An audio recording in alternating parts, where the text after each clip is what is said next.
Podcast quote yang gue suka hari ini.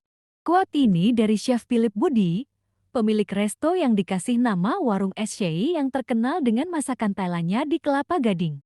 Bentukan restonya itu ya di ruko, sederhana aja, gak ada dekor atau interior yang gimana-gimana, mirip kayak restoran Soto Haji Mamat di ruko dekat kantor gue. Tapi kualitas masakannya, gak usah ditanya dah. Lu mau makan di situ aja, kudu antri 2-3 bulan. Semuanya dia yang masak sendiri dan apa yang udah lu pesan gak bisa nambah lagi begitu udah makan di sana, kecuali nasi dan minum, gak terima delivery juga.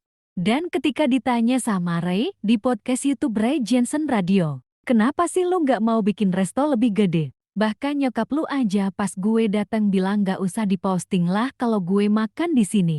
Dan Philip ini pun ngejawab, didikan orang tua gue dari kecil itu ya gitu. Lu harus bersyukur dalam merasa cukup lu.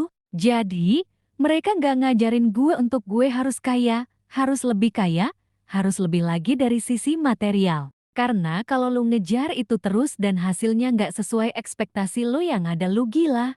Lu sekarang bisa merasa cukup, itu ya lu harus bersyukur. Kayak gue bisa makan, punya atap pas gue tidur atau gue mau apa duitnya ada. Kayak misal gue suka reptil. Gue ke toko reptilnya dan bisa beli reptil yang gue mau, ya gue bersyukur.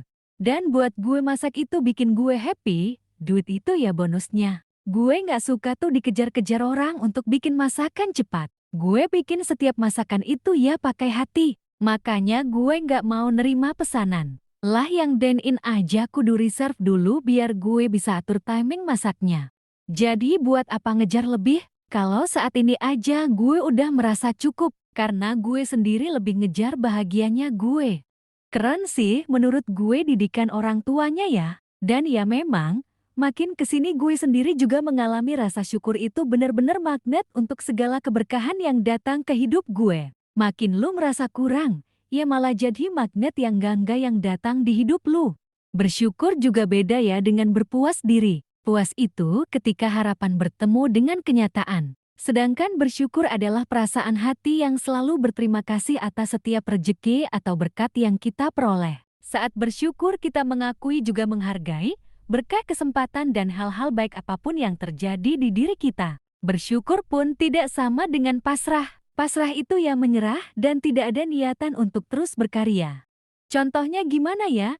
Biar lebih paham tuh gini, misalnya di bulan kemarin lo ngomset 50 juta. Nah di bulan ini lu punya goal pingin ngomset 80 juta dan pas akhir bulan omset lu ternyata 60 juta. Ya lu tetap bisa bersyukur karena dengan segala upaya lu akhirnya omset lu naik 10 juta di bulan ini. Dari yang sebelumnya 50 juta jadi 60 juta. Tapi apakah puas? Ya enggak juga. Namun lu tetap bersyukur karena omset lu bisa naik. Dimana mungkin teman-teman sekitar lu omsetnya malah turun. Lu bersyukur karena lu jadi tahu upaya apa saja yang bisa mendongkrak kenaikan tersebut, yang tinggal lu optimasi lagi di bulan depannya. Jadi lu pun gak pasrah macam udahlah, gue udah usaha ini itu, cuma naik 10 juta omset gue. Gitu kali ya kira-kira analoginya. Nah terus bagaimana kalau ternyata omsetnya lebih jelek dari bulan lalu? Masih banyaklah sebenarnya kalau udah punya mindset bersyukur. Hal-hal yang tetap perlu lu syukuri. Lo bisa bersyukur karena lo akhirnya bisa notice lebih cepat.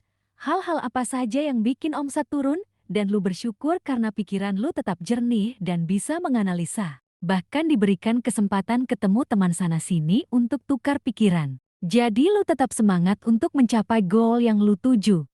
Lalu, kaitannya dengan cerita Chef Philip di awal tadi tuh apa? Philip ini tujuan hidupnya yang penting dia sendiri happy. Dan passion dia bisa mencukupi kehidupan dia dan keluarganya.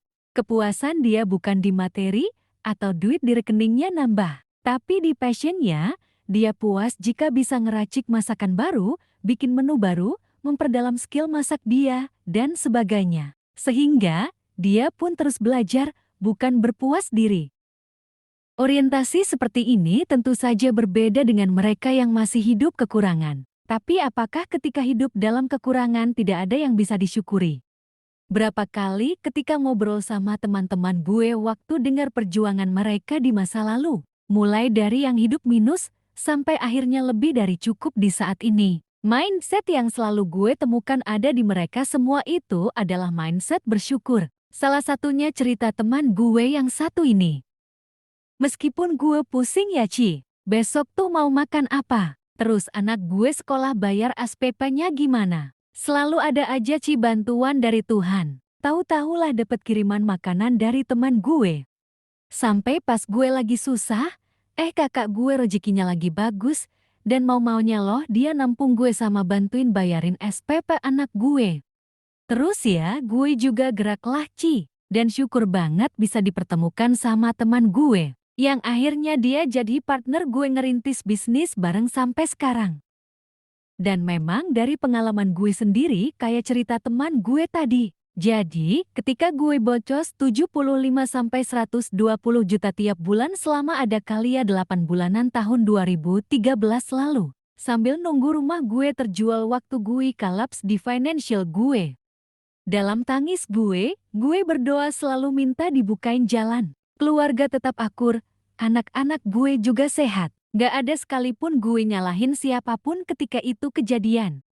Syukur gue adalah ketika itu kejadian di gue bisa ada aset yang bisa gue jual. Terus ada nyokap gue yang bisa bantu ambil pinjaman dari bank pakai nama dia buat gue. Dan lega banget ketika rumah yang gue beli dari duit gaji gue yang gue kumpulin bertahun-tahun pun akhirnya terjual. Ya begitulah guys, lo mesti bisa definisikan dulu rasa cukup lo di angka berapa dan di hal apa. Angka cukup lo ya, bukan angka serakah. Hihi.